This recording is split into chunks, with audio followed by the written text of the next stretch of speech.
What's up YouTube, welcome back to another video on my channel Skotrix, and today as you can see we are back on NBA 2K21 for another build guide video. And in today's video I'm going to be showing y'all how to build the 3-and-D guard in NBA 2K21. This is an amazing build. It gets really good three-pointer, it's a lockdown defender, and it also has really good playmaking, and it can finish at the rim a little bit. So really good all around shooting lockdown build. And I'm actually going to show you guys two ways to build this. So without any further ado, let's get right into the video here.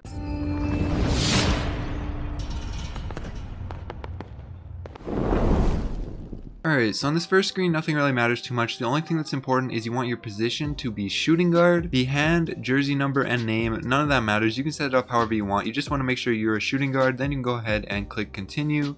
Now for the skill breakdown pie chart, you're going to want to go down to the perfectly balanced green and red one. So this one right here, you could see the green and the red area are the same. Make sure you don't mistake this one for this one right here where there's a little bit more red than green. This is not the one you want. This one's not as good. It's really not as good anywhere. You want to make sure you take this one where it's perfectly balanced between red and green. Go ahead, confirm that.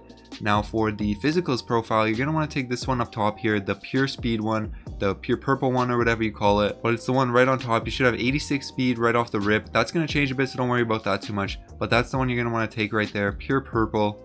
Now for the attribute and badge distribution right here, first off for finishing, just skip close shot for now. You're going to come back to it, but just skip it for now. Go down to driving layup and driving dunk, max out both of those. Then you can go ahead and go down to shooting. For shooting, you want to put your mid-range up to a 79. You could put this higher, but it would be called a two-way sharpshooter then, instead of a 3-and-D guard. And 3-and-D guard just sounds a lot cooler. It's a lot rarer. So I think having 3 attributes down on your mid-range is better because you get a way cooler name. But if you just want the conventional two-way sharpshooter, you could max out your mid-range and then just max out all your other shooting as well. But for me, I'd rather have the rarer build name, the 3-and-D guard. So then I'm going to max out 3-point shot, free throw, and post fade. You can see that gives you 19 shooting badges right there. And if you bring down anything, even one, it goes down to 18. You don't want that. You want to make sure you have those 19 shooting badges. So just leave the shooting looking just like that. Now for playmaking, pretty simple. You just want to max out your pass accuracy, max out your ball handle, and then you can actually move the pass accuracy down 1 and you'll still have those 10 playmaking badges. So right there, 77 pass accuracy, 75 ball handle. I'm going to show you two ways to make this build. I'll show you how to make it with pro dribble moves and without pro dribble moves. So if you're going to be playing the point guard on your team, you're probably going to want the variation that has pro dribble moves. And if you're not going to be playing the point guard on the team, you probably don't want to worry about that. You're probably going to be better off going for the version without pro dribble moves. But I'll show you guys how to make both in this video. But now you can go down to defense right here, max out perimeter, lateral, steal, then go down to defensive rebound, max that out, max out your block, and then put a few into your offensive rebound right here until you get 20 defense badges right there. That's going to be the perfect amount. I'll show you how to put on the badges at the end of the video as well, but that's going to be the perfect amount. Now you have 17 left, come back up to close shot, get that up as high as you can, and you should be good just like this. You can see the final badge breakdown is 1, 19, 10, 20. So really good badges. Then from this screen you can go ahead and click continue. For the body shape, doesn't matter, you can take whatever you want. It won't affect the build in any way.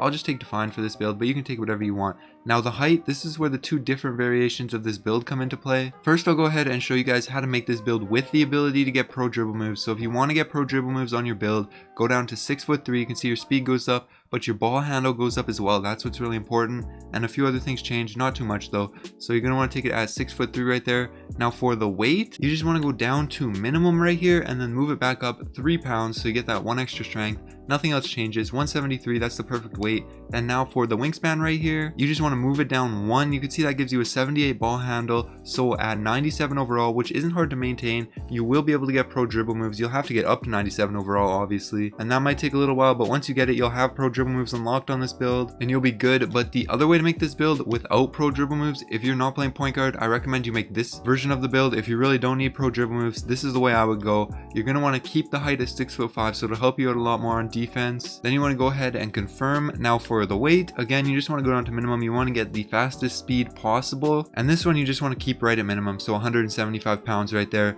Then you can go ahead and confirm that. Now for the wingspan, just keep this one a base just like this, 81.5 wingspan. You can see the shooting is good, the defense is good. You don't want to change those too much. They're both good right where they are, and you still have 75 ball handle on this build, so you'll still be a good dribbler. You just won't have pro dribble moves, which, you know, it's up to you if that's important to you or not. It does make a significant difference, but you can learn how to dribble without pro dribble moves for sure.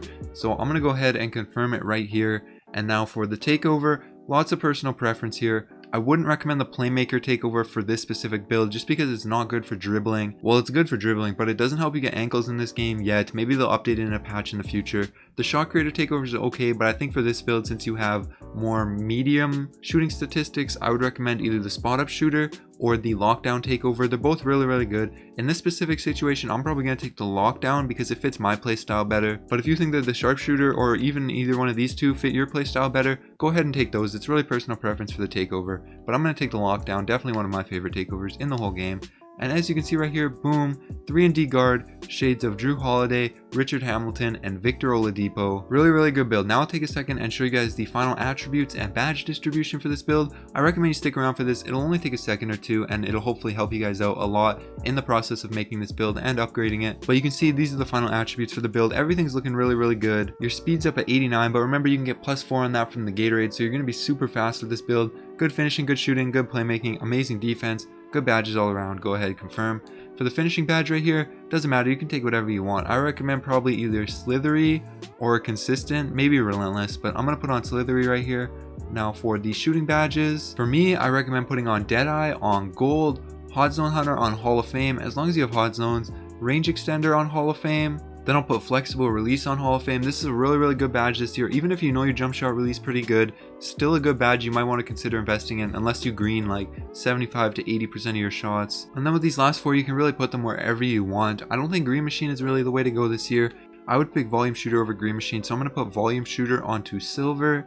And I'm also going to go up to Catch and Shoot and put that on silver right there. So this is how I would recommend putting on the shooting badges. You can obviously change it a little bit to fit your play style, but that's one general way that I would recommend to set it up. So now on to playmaking badges. Right here you have 10 playmaking badges, perfect amount. Handles for days on gold, quick first step on gold, put Unpluckable on bronze, that's all you need it on, and then Needle Threader on gold, just like that. You should be good with these playmaking badges. I find Unpluckable works better on bronze than on gold or on silver, but that's just how it's worked in my experience. It might be different for you guys, so maybe try it out on some different tiers and see how it works best for you. But for me, bronze is the way to go for that, so I'm going to go ahead and confirm. Now for defense badges, I'm going to put Chase Down Artist on bronze because you do have a decent block rating. Then I'm going to put Clamps and Intimidator on Hall of Fame. I know people say these badges are nerfed.